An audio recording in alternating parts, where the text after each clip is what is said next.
बंगाल में सत्ता से बाहर होने के बाद टीएमसी के नेताओं की मुश्किलें लगातार बढ़ती जा रही हैं। वहीं अब टीएमसी सांसद सायोनी घोष भी एक्सपोज हो गई। दर्शकों, एक तरफ टीएमसी के नेताओं के खिलाफ कानूनी कार्रवाई हो रही है। टीएमसी के नेताओं के घरों और दफ्तरों पर छापे पड़ रहे हैं और उनके ठिकानों से करोड़ों रुपए बरामद हो रहे हैं।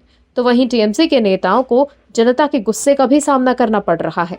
ममता बनर्जी के लाडले भतीजे अभिषेक बनर्जी के खिलाफ एफआईआर दर्ज हुई है, तो वहीं सीआईडी ने भी उन्हें नोटिस दिया है। वहीं अब अभिषेक के साथ हुई मारपीट के बाद टीएमसी सांसद सायोनी घोष की भी असलियत लोगों के सामने आ गई है। दरअसल टीएमसी प्रमुख ममता बनर्जी ने शनिवार को सोनारपुर में टीएमसी महासचिव और सांसद अभिषेक बनर्जी पर हुए हमले के लिए बीजेपी और राज्य की बीजेपी सरकार को जिम्मेदार ठहराया। घटना के बाद ममता बनर्जी सीधे बाईपास के पास स्थित उस अस्पताल पहुंची जहां अभिषेक बनर्जी का इलाज चल रहा था। वहां कुछ देर बाद ममता बनर्जी टीएमसी सांसद अभिषेक बनर्जी को बेलीव्यू अस्पताल लेकर गईं। उन्होंने दावा किया कि उस अस्पताल में ठीक से इलाज नहीं किया जा रहा था। वहीं अब बताते हैं कि कैसे सायोनी घोष खुद एक्सपोज हो गई। दर्शकों, काबा और मदीना पर गाना गाने और हिंदुओं की भावनाओं को ठेस पहुंचाने वाली सायोनी ने अभिषेक बनर्जी पर हुए हमले को लेकर नया शगुफा छेड़ दिया। आपको बता दें, शनिवार को दक्षिण 24 परगना जिले के सोनारपुर में अभिषेक बनर्जी को स्थानीय विरोध का सामना करना पड़ा था।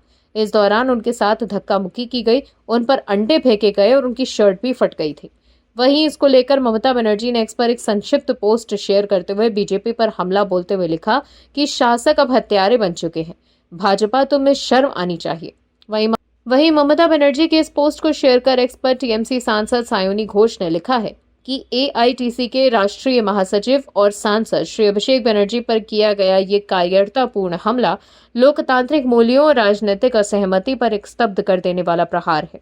ये उन लोगों द्वारा किया गया एक सुनियोजित हमला है जिन्होंने जनता के असली जनादेश को चुराया है। बंगाल की राजनीति अब एक नए निचले स्तर तक पहुंच चुकी है। वहीं सायोनी घोष के इस पोस्ट पर लोगों ने जमकर उन पर निशाना साधा।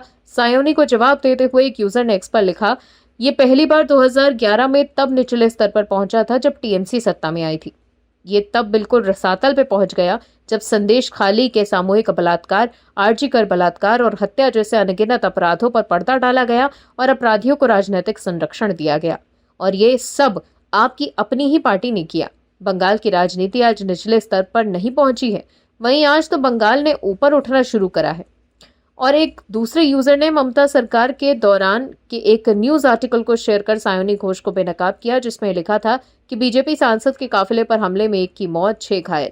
इस खबर को शेयर कर यूजर ने लिखा है कि जब आपका राज था तब सांसदों पर बंदूकों और बमों से हमले होते थे, अब आम लोग अंडों से हमले कर रहे हैं। तो सवाल आप पूछ रही हैं, ये सच्चाई का सामना करो, हमेशा वैम्प बने रहने की कोई जरूरत नहीं है। वहीं एक यूजर ने सायोनी घोष को जवाब देते हुए लिखा, मैम 2021 के चुनाव याद हैं?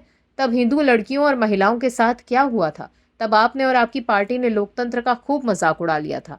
अब आप असली दर्द महसूस कर रही हैं।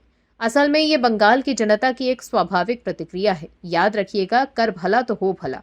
इसके अलावा और भी कई लोगों ने सायोनी घोष को आईना दिखाते हुए एक्सपोज कर दिया है कि जब ममता बनर्जी की सरकार थी तब बीजेपी के नेताओं पर हमले होते थे।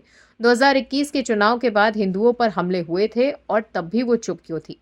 वहीं अपने एक्सपोस्ट में सायोनी ने एक और बात लिखी है कि ये उन लोगों द्वारा किया गया एक सुनियोजित हमला है जिन्होंने जनता के असली जनादेश को चुराया है। तो सवाल है कि जब टीएमसी लगातार 3 बार चुनाव जीती थी तब सब कुछ ठीक था, तब जनादेश चोरी नहीं हो रहे थे। लेकिन अब बंगाल के लोगों ने बीजेपी को चुना है, तब वो कह रही हैं कि जनादेश चोरी हुए हैं। लेकिन एसआईआर को लेकर सुप्रीम कोर्ट ने साफ कर दिया कि एसआईआर कानून के मुताबिक सही है। सुप्रीम कोर्ट ने चुनाव आयोग द्वारा कराए जा रहे एसआईआर यानी मतदाता सूची के विशेष गहन पुनरीक्षण को वैध और संवैधानिक करार दिया है। ऐसे में एसआईआर पर सुप्रीम मोहर के बाद सायोनी घोष द्वारा जनादेश चोरी की बात कहने से उन पर ही सवाल उठ रहे हैं कि वो सिर्फ आरोप ही लगा रही हैं, कोई सबूत लेकर सुप्रीम कोर्ट क्यों नहीं जाती। वहीं शिवलिंग पर आपत्तिजनक पोस्ट करने के मामले में अब सायोनी घोष कह रही हैं कि उन्होंने वो पोस्ट नहीं किया था, किसी और ने उनके अकाउंट से ये पोस्ट किया था। तब वो 22 साल की लड़की थी। उस पोस्ट के लिए वो माफी भी मांग चुकी हैं। दर्शकों, अब सायोनी घोष को लग रहा है कि उनके खिलाफ कार्रवाई हो सकती है, इसीलिए अब वो माफी वाली बात दोहरा रही हैं और कह रही हैं कि वो भी हिंदू हैं, लेकिन चुनाव से पहले वो श्री राम का नाम लेने से भी तैयार नहीं थी। Bureau report, MH news. आप दर्शकों से विनम्र निवेदन है कि चैनल को सब्सक्राइब जरूर करें